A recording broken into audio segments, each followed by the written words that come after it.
Olá, olá, olá! Vamos começando aqui mais um episódio do nosso programa Microscópio, programa aqui de divulgação científica, né? O programa onde a gente vai conversa com cientistas e comunicadores de ciências aqui do nosso país sobre os temas mais variados. Hoje vamos conversar com a Miel Vieira, que é doutora em sociologia e vai nos falar um pouquinho aqui sobre intersexualidade.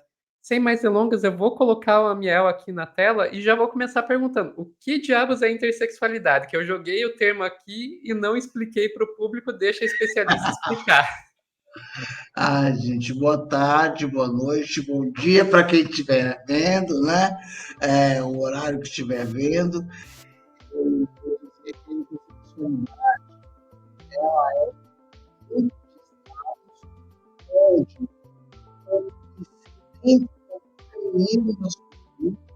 Não é encontrado nessas pessoas que são classificadas com intersexo.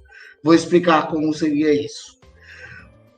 Uma testosterona ou um estrogênio, né, que são hormônios femininos ou masculinos, que estão fora do padrão esperado para o que se entende de masculino ou feminino. Aí a gente vai lembrar, por exemplo, de atletas trans e intersexo que são barrados nas Olimpíadas, por exemplo. Também a presença de cromossomos, né? Tanto XY, que é o masculino, ou XX, que é o feminino. Quando a gente sabe que normalmente a gente tem uma variabilidade de cromossomos. XXY, XYY, X0. Então, são várias formações cromossômicas que não são visibilizadas porque não se entende como masculino nem como feminino. A presença ou a não presença de falo ou de falo,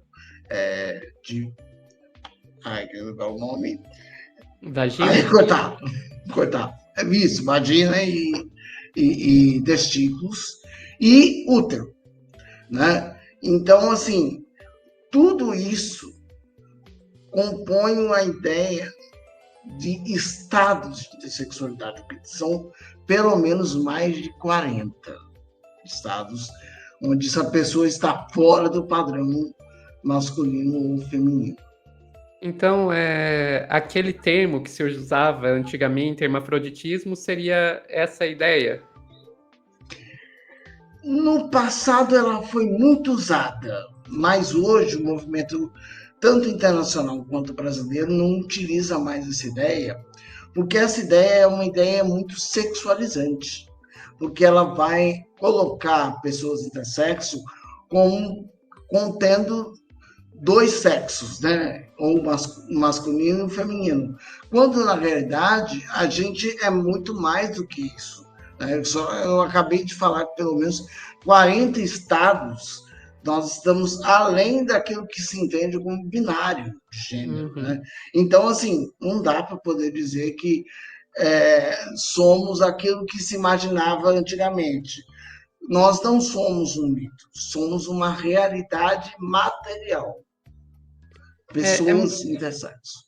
é muito interessante isso que você diz, porque basicamente está me dizendo, existem mais de 40 sexos diferentes, é isso?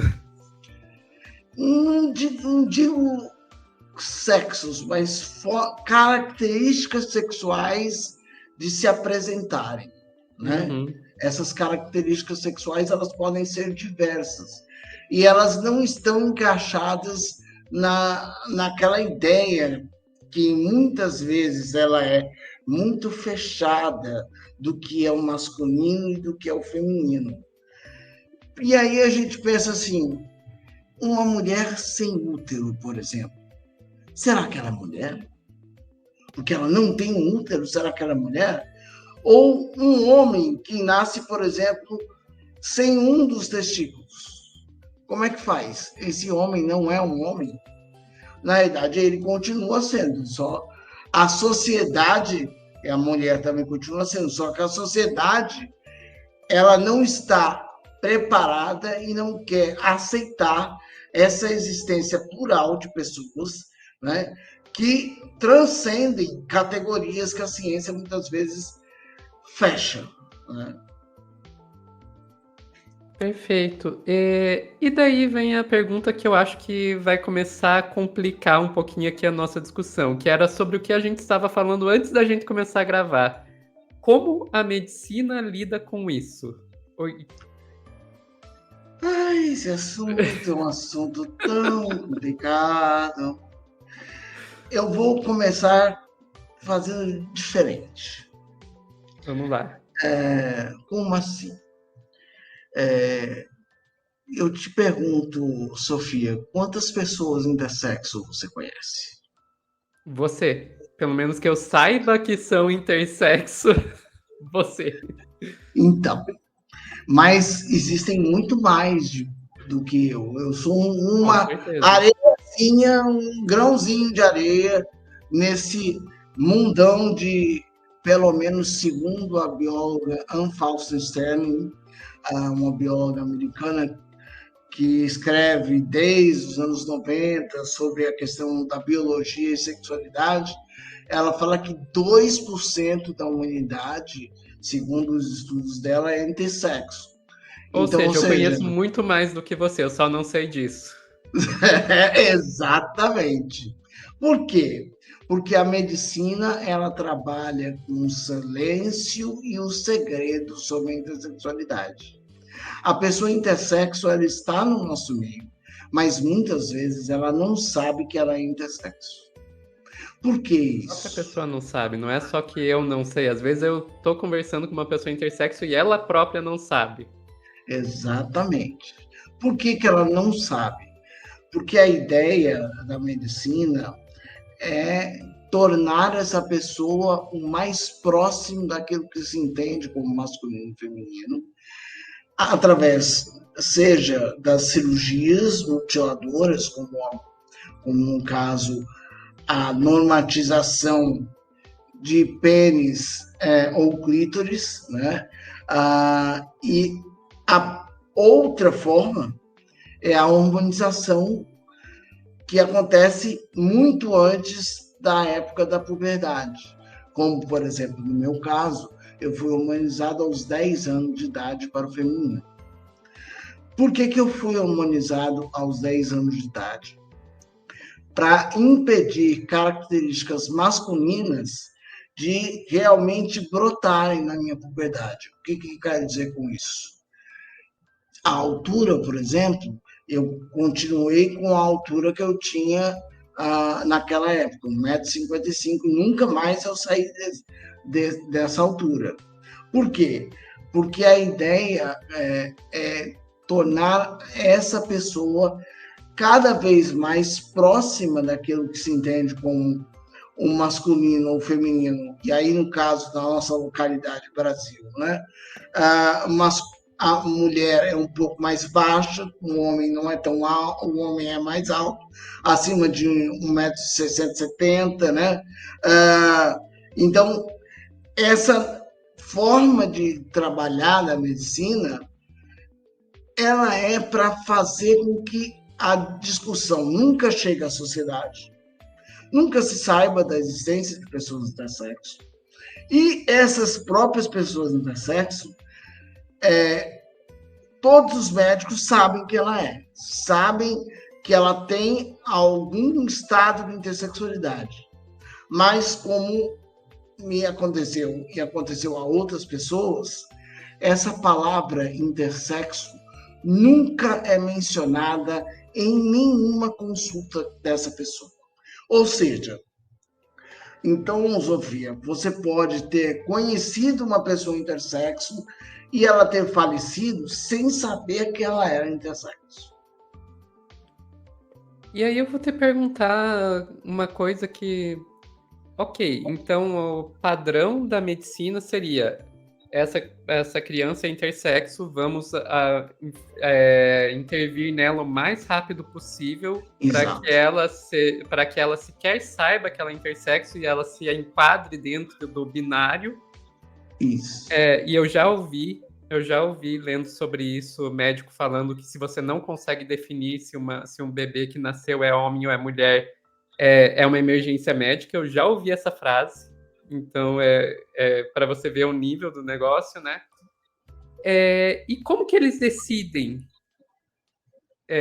para que lado que eles vão, já que essa criança não se enquadra dentro do que é masculino, nem dentro do que é considerado masculino, nem dentro do que é considerado feminino. Como eles decidem para onde vão? Então, é um conjunto de coisas, né? Primeiro vai fazer um monte de exames para querer saber como que é, por exemplo, a questão hormonal dessa criança, para saber quanto que ela produz de hormônios considerados masculino e feminino. Além disso, vai ter que saber qual é o cromossomo dessa criança, para saber qual é a... Porque tem essa ideia, né, de que o cromossomo masculino é XY, o cromossomo feminino é XX, né? Então, assim, há uma congruência, digamos assim, entre o que tem no cromossomo com a questão hormonal. E aí, em cima disso, os médicos vão olhar, além disso, o tamanho do genital da criança. Para saber se, por exemplo, esse menino intersexo que nasceu com um falo, que tipo de tamanho de falo ele tem?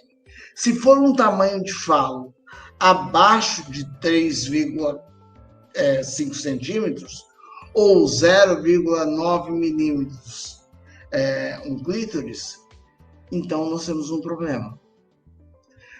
Temos que dar um jeito dessa pessoa ser ajustada cirurgicamente.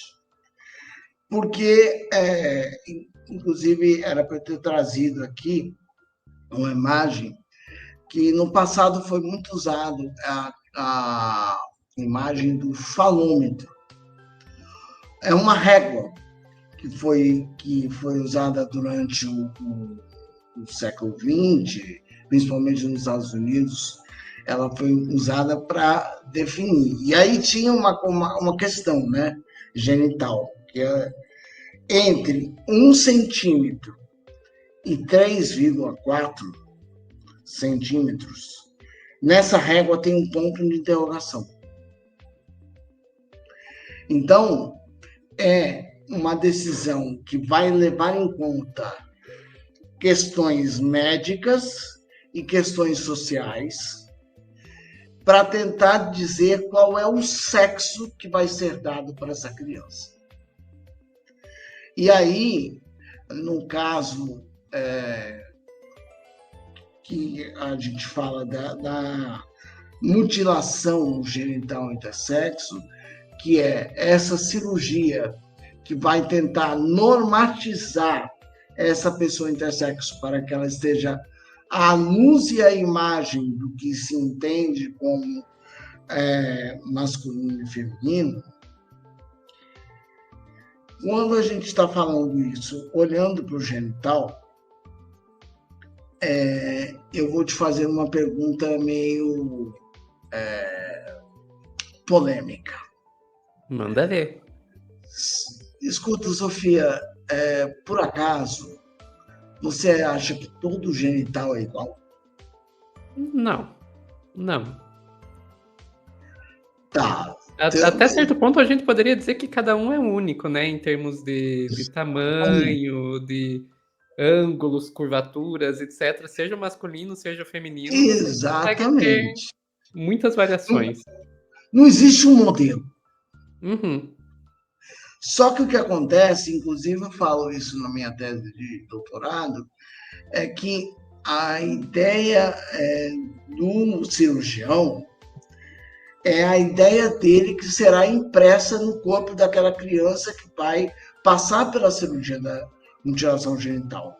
Então, se ele acha que o genital deveria ser assim ou assado, do jeito que é o dele, ou do jeito que ele já viu, ele vai tentar dar forma para essa esse genital. Mas não existe um genital único, não existe uma matriz. Não dá para você dizer, esse aqui é o genital original, e esse tem que fazer a luz desse, porque se fizer a luz do outro, vai dar errado. Não, porque se você for olhar todos os genitais, pegar todo mundo, né? Pedir para baixar as calças e olhar os genitais uns dos outros, você vai ver que tem bem diferenças. E isso é para mostrar que o nosso corpo é único, o nosso corpo é singular e o nosso corpo não obedece a formas que o ser humano, muitas vezes, dotado de sabedoria e ciência, por exemplo, vai poder dizer que essa forma X é a forma correta para essa pessoa ou aquela pessoa. Entende o que eu quero dizer? Uhum. Eu imagino que, por exemplo, a cirurgia que é feita em mulheres trans e travestis, aquelas que querem fazer a redesignação, não existe um modelo, gente.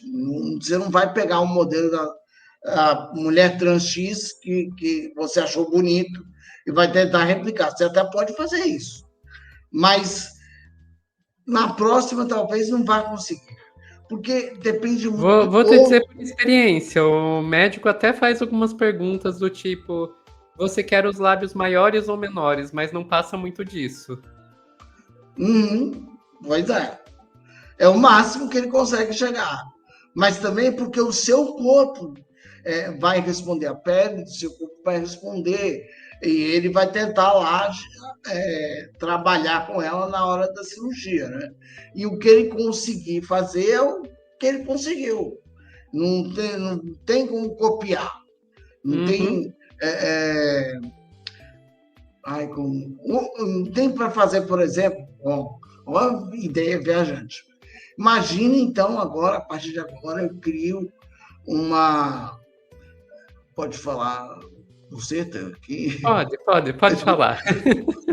Uma buceta e um falo 3D e queira implantar em todo mundo.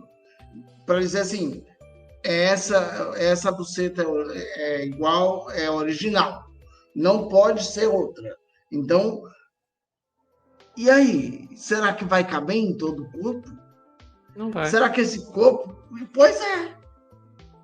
Então, não há um modelo original, mas há um desejo de dizer para a sociedade que há, sim, um jeito e um padrão que todos os corpos deveriam seguir. Quando nenhum desses corpos, como você acabou de falar, os genitais são iguais. Não são. O que você me conta, para mim, como mulher trans, me parece muito contraditório do que eu costumo ouvir da sociedade sobre a nossa existência, porque o que a gente ouve muito é: olha, não pode existir criança trans, porque a criança não é capaz de decidir. Você não pode intervir no corpo de uma criança trans. Imagina como vai que ela se arrepende no futuro, não gosta e não sei o quê. E o que você me conta é que com as crianças intersexo, basicamente você intervém cirurgicamente, intervém hormonalmente, sem que essa criança tenha sequer idade para entender o que estão fazendo com ela. Exatamente. Não, é uma contradição, assim, absurda. Sim, mas eu acredito que essa contradição ela tem como ideia, né, levar para frente uma venda que não é, eu digo que a gente, como vive no capitalismo, a gente tem a ideia de que o patriarcado ele vende para a gente uma ideia de que há uma pessoa que é normal e uma pessoa que é anormal. Uma pessoa normal tem tudo bonitinho, as medidas são todas corretinhas, né? Iguaizinhas, assim, você pega uma pessoa e faz um modelo e diz que é assim. Quando, na realidade, o capitalismo não consegue conceber que não existe possibilidade de existir um padrão, porque não somos iguais, somos mais singulares do que qualquer outra coisa. Pegar você e sei lá, digamos que você tem uma irmã gêmea, colocar uma irmã sua ao seu lado vai ter diferenças, mesmo que mínimas. Mesmo que você seja gêmea univitelina, vai ter diferenças. E eu acho que é uma tentativa do patriarcado de tentar induzir uma ideia que é dizer que o transcender do binário é impossível. Ele diz isso com as palavras, ele diz isso com a cirurgia, mas nós, como pessoas trans, a gente faz diferente. A gente mostra todos os dias para eles que há sim possibilidade de transcender. Mesmo que eu não queira, por exemplo, fazer uma cirurgia de redesignação, porque a minha transição ela não está ligada unicamente ao corpo, ela também está ligada à minha mente. Eu não faço só uma transição corporal. Eu posso fazer se eu quiser, mas quando eu entendo que eu não me encaixo mais naquele modelo, ninguém vai me prender. Ninguém vai me prender porque não há uma prisão. Há sim tentativa do patriarcado de fazer essa prisão invisível. Dizer, não, você pertence ao masculino ou feminino. Não transcenda, não saia da caixinha. Essa caixinha é a que te faz seguro. Porque, normalmente, Sofia, a ideia que as pessoas têm e falam, por exemplo, da prevenção, né, da criança trans, etc., é para demonstrar que na sociedade deve existir uma coesão, inclusive populacional, uma coesão ligada à questão do gênero, onde você não pode transcender o que a sociedade entende como verdade. E quando, por exemplo, você acabou de citar agora há pouco, o médico dizendo sobre a emergência, né? Quando foi feito o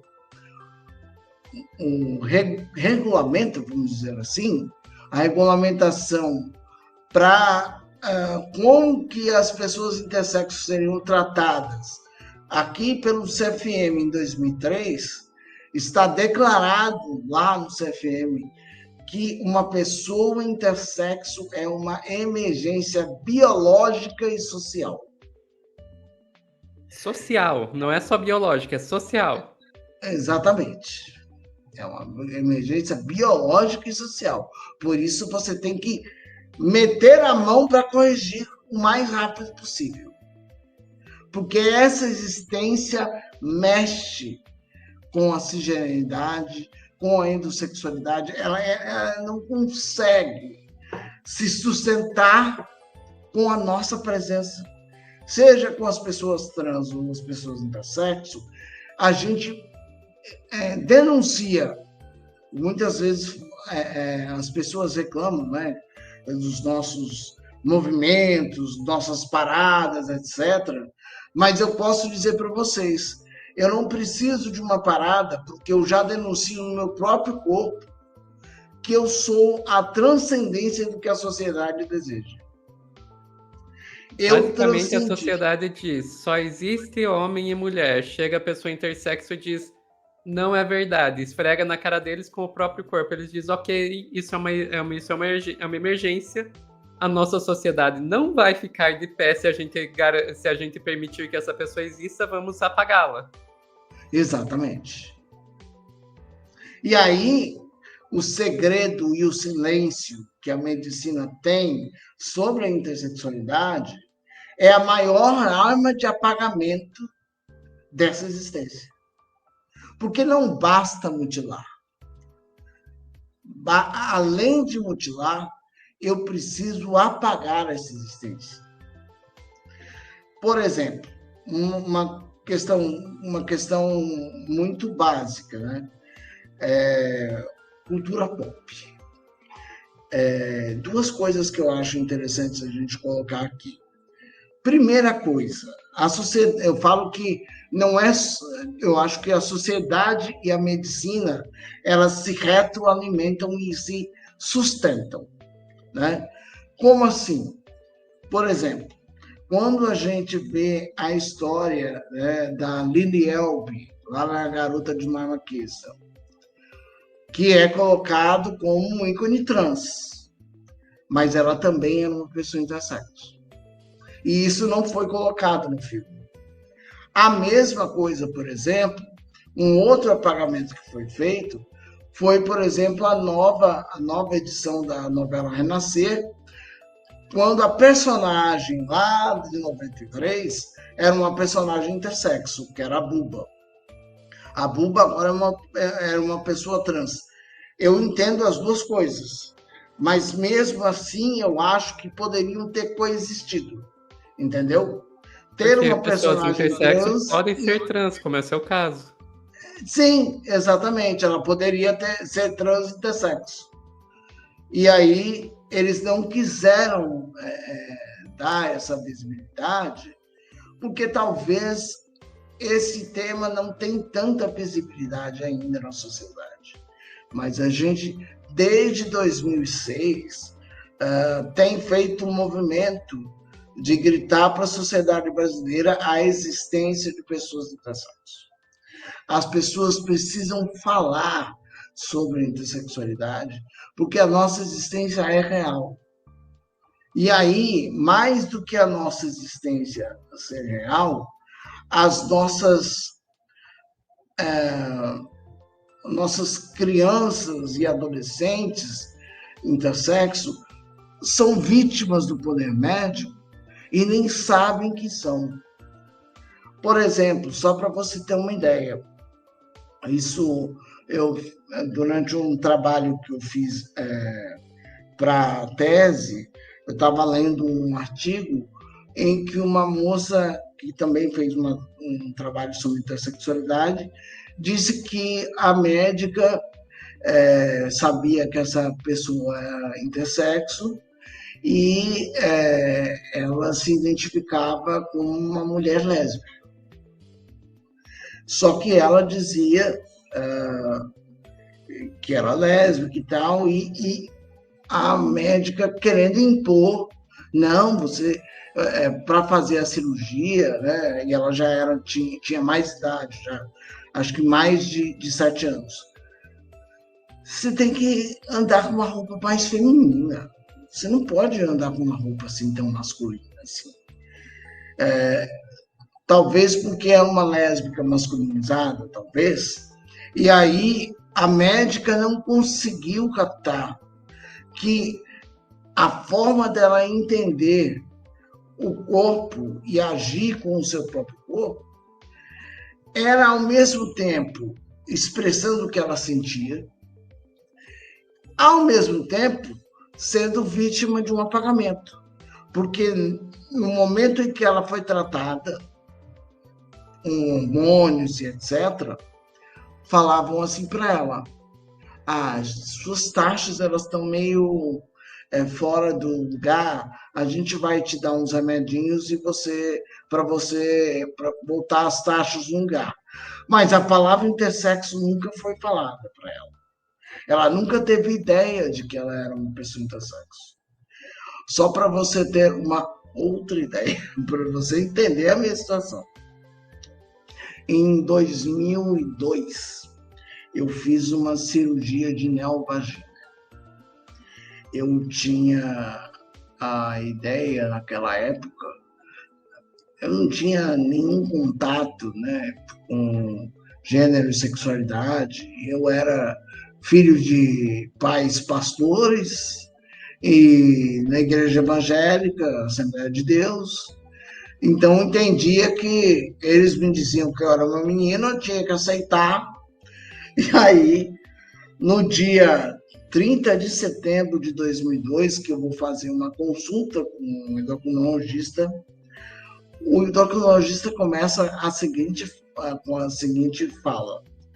Então, fulana, é porque agora você vai virar mocinha. Então, agora você vai poder namorar, etc. E para isso, você vai precisar de uma cirurgia, né? Porque você vai querer ter relações sexuais. E aí, ele dizendo isso, falando para mim assim, então, um quarto, porque tinha só um quarto na ginecologia do Hospital das Clínicas, em São Paulo, só tinha um quarto para adolescentes. E aí eu fiquei nesse quarto com mais uma outra menina, que era de Rondônia. Ela tinha 12 anos de idade.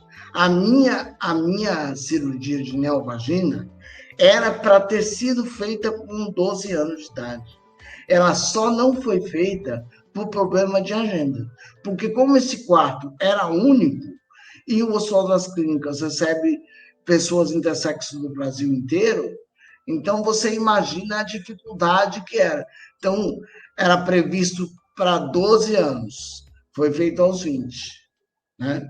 E só para você entender que, imagina, eu fico pensando hoje, essa menina, qual a noção que ela tinha do que ela estava passando e o porquê que estavam fazendo a cirurgia nela, em mim. A nossa ideia é de que a gente, no caso, ia passar, então, a ser autorizado para ser mocinha, digamos assim. Mas, na realidade, não tinha a menor ideia de que ela era uma pessoa intersexo e não sabia do que o seu corpo, o que acontecia no seu corpo e o que era importante ela conhecer a respeito de si. Porque eu acho que tanto você quanto eu podem dizer uma coisa. A nossa transição, ela foi um passo importante para a gente dar visibilidade àquilo que a gente nunca viu materializado no nosso corpo antes. Uhum.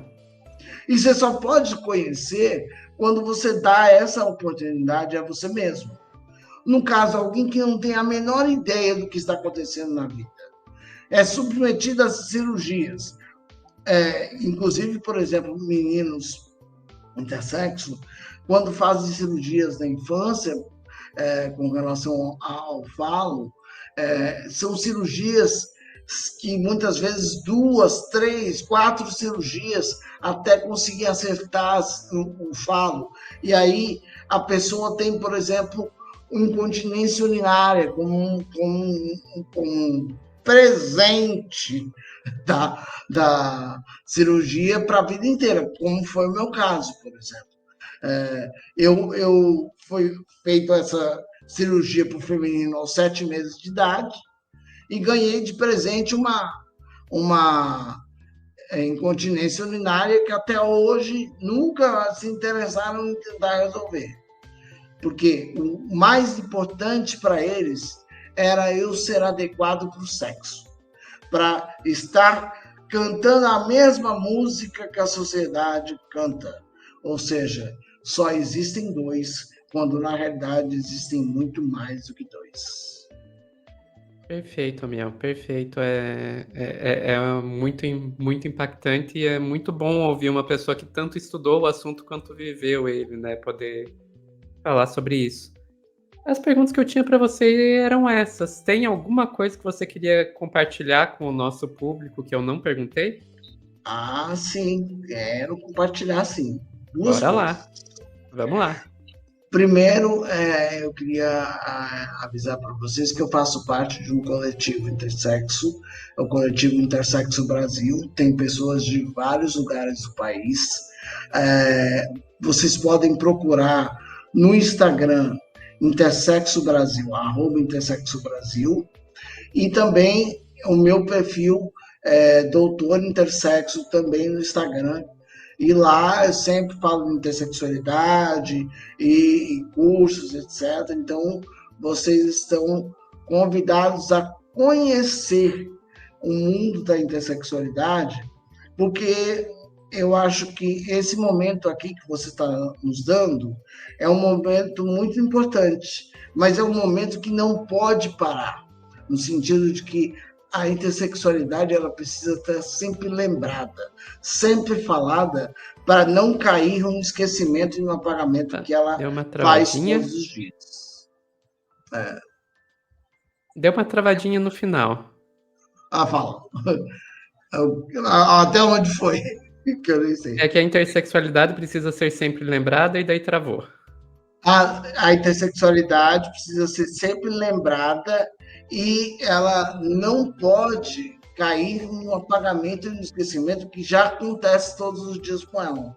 Por isso, seguir esses perfis, ouvir a palavra de pessoas intersexo é importante para a gente entender a realidade dessa comunidade e, ao mesmo tempo, se aliar a essa luta. Porque o que nós mais precisamos hoje é de aliados.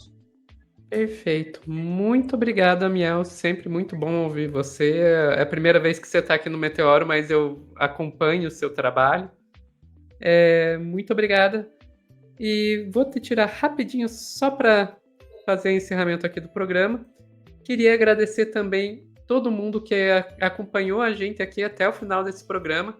Deixem seus comentários aqui embaixo e também fiquem à vontade para sugerir novos temas para a gente abordar por aqui. É isso. Tchau, tchau.